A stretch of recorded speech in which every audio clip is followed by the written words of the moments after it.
Bon, en fait, au moni, na boy nan ko dévoiler nan. Il y a des secrets. Après une semaine à Koloba, Banan Baza va inviter la Congo Brazzaville. Mais Baza déjà ciblé côté Nanga. Debi ki yefazala Baza 3. Musu ba biki we razongeli moto ya moto à dragon ou les rois de la forêt bo zenith zoya qui sio babanga ke zongi pour état d'esprit do bangi ça va tout mususu. Nzamba Baza esprit. Nzamba Baza esprit. Mutabia mon nzamba na kwa zate. Nous vivons par la foi. Faut esprit nzamba la tayo, état d'esprit. Naïba mère wana naïba tutu naïbi ke na minito tous les diaspora naïbi ke muto abunda na biso ba combat yi wana ndia zo beta conseil. Mabso ba benga ambassadeur a boye mais biso ba acte zo poser na mboka yo bien au trésor les biens. Na ko lo ba mingité. Tu vois ngai na assista combien na sala ba action humanitaire ni nité au mukile yibinga de la forêt. Banda aneni tilelo. Tilelo yo. Tout ça là makambe belé. O yi poser invité na Paris. Ndaze invité non presté na ozala. Mais même si na biro ki mais ça nga bien té. Les rois de la forêt donc ça me fait très mal. Nga trésor lui na son elio mais babi aroki nga na ki na regretté. Impossible. Pour la santé de votre époux, la solution est là. Grass Light. Grass Light elengi ya loposo ya mwasi africaine. Grass Light ezali produit ezana sans hydroquinone soko olingi ozala kitoko lokola ngai sans tache. Yaka na Grass Light. Grass Light et salamina fruits, et salamina plante, et salamina losope, et salamina bambou. Mafuta kitoko o ezo ngangisa loposo lokola ngai ozana tache te, ozana ride te malgré âge na yo. Grass Light tozana mafuta pona nzoto, bongo tozana gommage, tozana le de visage, tozana sérum booster, tozana savon pona kongangisa loposo. Contactez Grass Light, composez le plus 49 176 21 99 49 42. Grass Light elengi ya loposo na mwana Congo. La maison Stelman vous propose des prestations de qualité pour vos gâteaux de mariage, anniversaire ou autres événements. La maison Stelmag vous propose aussi des gâteaux personnalisés pour vos anniversaires ou autres. Contactez-nous au 06 63 30 36 83 ou encore au 07 81 83 15 74. Vous pouvez aussi nous contacter sur la page Facebook Hostelmac.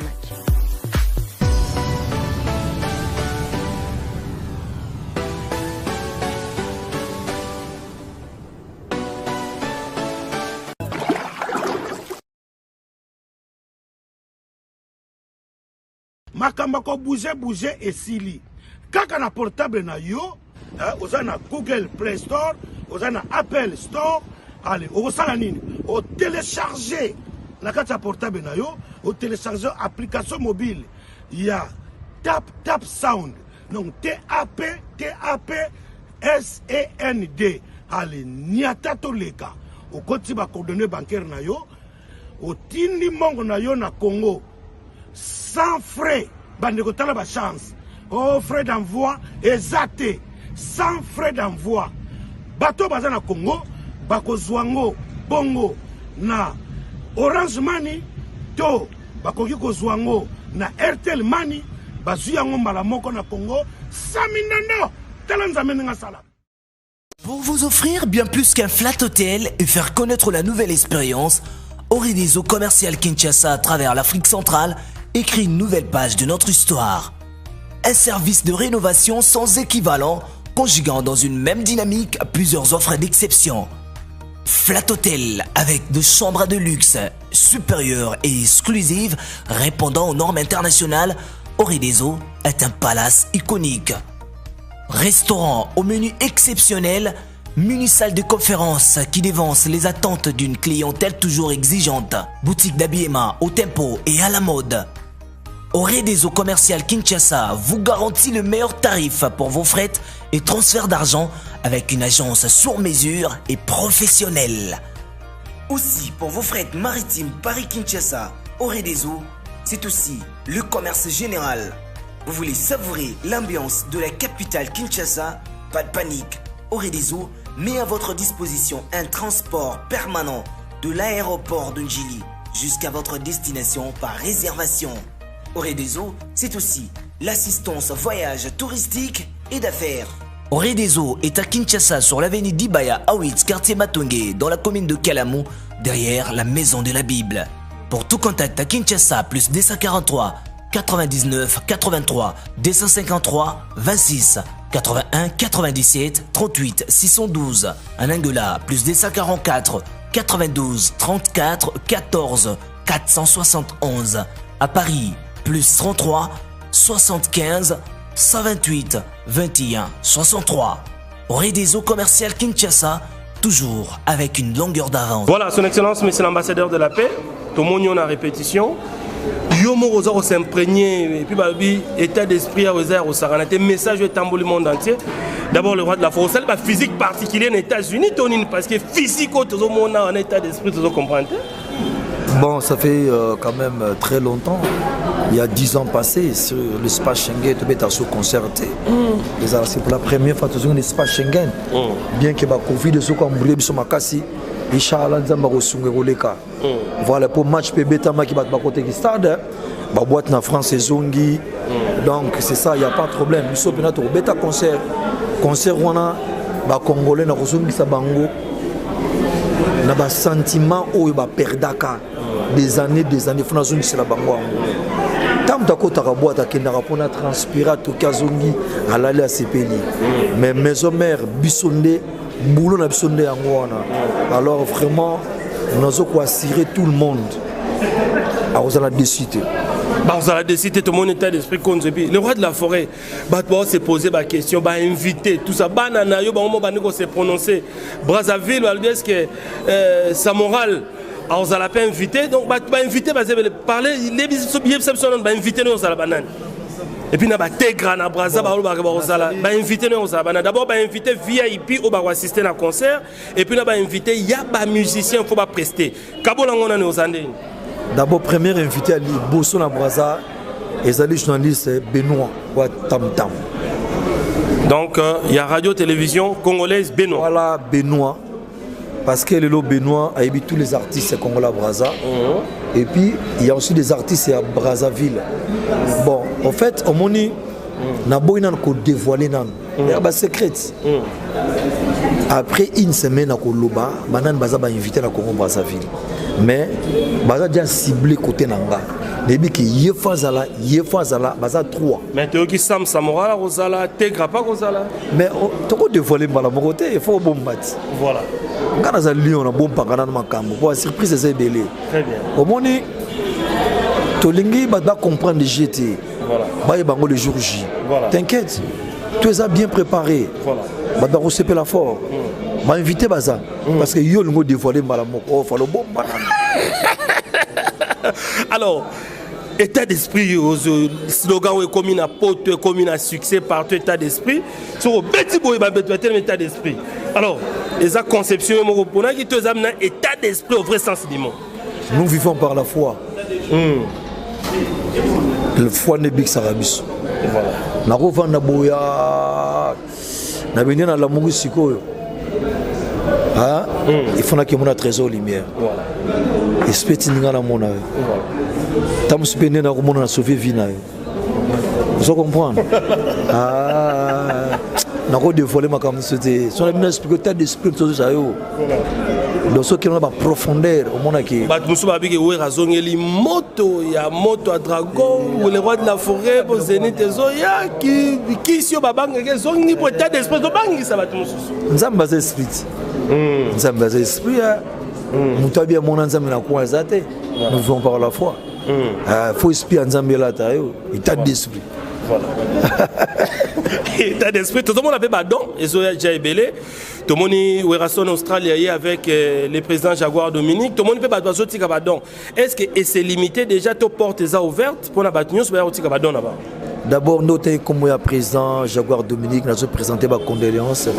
La famille biologique naïe, à autour père et maman, ça fait très mal.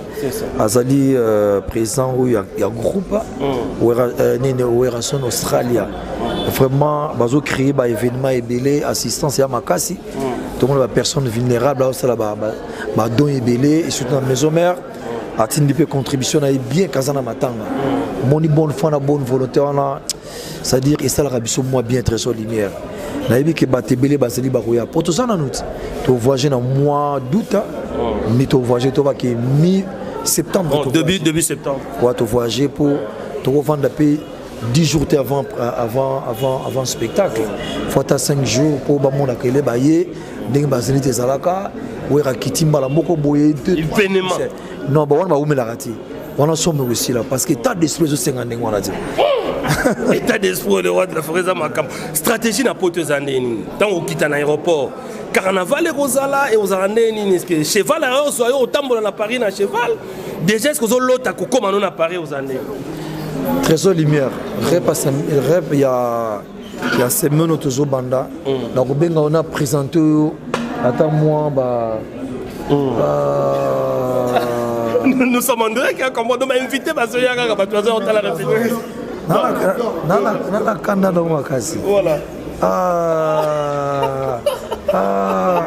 non le bâtiment na 4 voilà non babi est-ce que vous avez préparé déjà arriver dans la poteau babi 10 ans après jour pour jour les rois de la forêt quand à Paris après de kokita na Roissy na cheval au côté na moyen nini na Paris le roi de la forêt na mutuka au côté à Paris ni posa engombi Paris osé nakanisi nakoloba nanga mingi te Benoît XVI azalia na bona kamunda na monde mona ebisete ke o azaba petit de la forêt Benoît XVI mozanga ona yemba na akusiki yeyo Benoît XVI modi yesu azaka alinga ba yeba eti obi alati kuna omona eti donc c'est ça na ba jeune homme on a Paris qui a yaka pena ba bambi o 5000 euros bango yo bena muzanga deux fois te yo rapna ke farota donc n'est pas au tal yo boy donc certainement enveloppe ye ze lorote yene na zana ebo na ko ganga ku tuté Benoît XVI na de trésor mo vivant était mo vivre o ye poser invité na Paris na invité non presté na ozala mais même si na biro qui mais ça nga bien te les rois de la forêt donc ça me fait très mal nga trésor lumière na son elio mais babi ya roki na regretté impossible donc comprenez c'est l'ambiance et l'émission ngam na posé ma question le roi de la forêt juste en train de parler non le roi de la forêt tozana à Paris to vivre arriver non à Paris donc nous sera ba surprise nazo zongi satalan et zelo commence à dire 10 ans autopéradar tozona dans 2 secondes na ibinga moko na ibi sentiment ya population na ibi sentiment ba fan et loko ni ba lingaka na iba mère wana na iba tutu na ibi ke na minito tous les diaspora a ibige muto abunda na biso ba komba yi wana ndia zo beta conseil oya bunda na biso ba komba ngai wera son na marché na bango na lia na bango ba massa na ngai ba vie na ngai ba petit na ngai ba camarade na ngai donc ba lekio ya biso ba ibige vie bunda na biso na komba so azua vers biso en tout cas na mona okanga maboko azalati et puis na baki mbongo oyo tokosa na kata concert na ces producteurs c'est 40% il fait que la personne vulnérable il faut que na est on a contribution na tokosa pena ki funda yango sur 100 000 sur 80 000 sur na repesa na ministère sur na repesa na association to yokani to sombi matoko etika on a européen ça m'a partir ya Paris to ozonga na recette na Kinshasa opesa ngo to nango to yango na Paris to ça donner kuna na Paris faut qu'en Afrique bamso ba benga ambassadeur boye mais biso ba acte zo poser na mboka yo bien mo trésor libéré na koloba mingi te je vois ngai na assistant combien na sala ba action humanitaire ninité au mukile yebinga de la forêt banda aneni tilelo yo tozo sala makambebele oye makamwa est tango ko ya kiwana là si Hollanda qui a nous le Congo ba sala ki message moko pour encourager bana ça m'a camuté les gars qui avaient volcan mais toujours encourager bango tout le monde assistance il y a maman Denise Nyakero tout le monde peut assistance il y a maman Olive Lembe tout le monde peut ba ONG musu ba sali alors pourquoi biso pété na cadre ga nous le péto contribuer pe je vois tout le monde peut assistance ba diaspora bazo tinda biloko bazo assister merci beaucoup bazala ba diaspora basali ba GCP belé tout ça pe na kina to kutika boité ngaza artiste ngana za ka prix ya population mutako ba ke werason aza prix ya population te se gaza mutalibanda ebindu la Congo te en tout cas très merci beaucoup. Merci le roi de la forêt.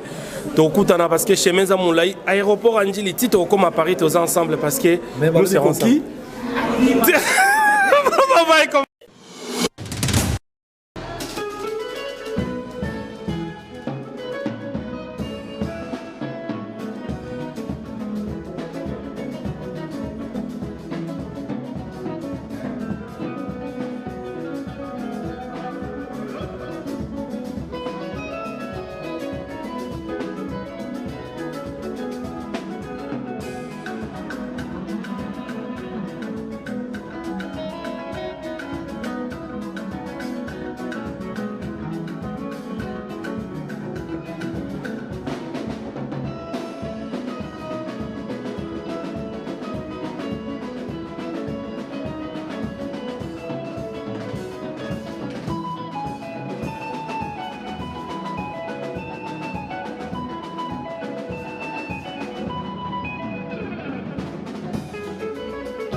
Plusieurs projets de développement sont à l'actif du député national élu de la ville de Bukavu, Didier Okito Lutundula, pour cette année 2020. Proche de ses électeurs, le vice-ministre de l'économie nationale a porté sa contribution dans plusieurs domaines de la vie. Dans le domaine de la santé, alors que le monde fait face à la pandémie à Covid-19, Didier Okito, à travers la fondation DOL, a procédé à la distribution de 15 000 cache-nez aux habitants de la ville de Bukavu pour leur permettre de se protéger contre le coronavirus. Il a également organisé plusieurs séances de sensibilisation contre cette pandémie. Des outils aratoires ont été distribués aux habitants dans le 56 avenue et des séances d'évacuation des déchets ont été organisées dans différents marchés de Bukavu. Dans le domaine social, la fondation Didier Okito a apporté son assistance aux victimes de plusieurs cas d'incendie enregistrés dans la ville de Bukavu. Sedenia Mugo, et de Founou n'ont pas été oubliés. Au chapitre des infrastructures, le pont Wecha reliant la commune de Bagira à celle de Kadoutou a été construit. À cela s'ajoute le pont Rukumbuka reliant Igoki à Nyamiera, le pont reliant l'avenue Tchaï et l'avenue Igoki, ainsi que le pont reliant le camp Bien-Aimé à Essence Major Vangou. L'escalier de l'avenue de l'hôpital général a été également construit. Didier Okito a également apporté sa contribution dans la lutte contre l'insécurité à Bukavu avec l'installation de projecteurs solaires dans plusieurs coins de Moungu et de Nyamugo, quartier théâtre de l'insécurité, pour permettre à la population d'avoir accès à l'eau potable.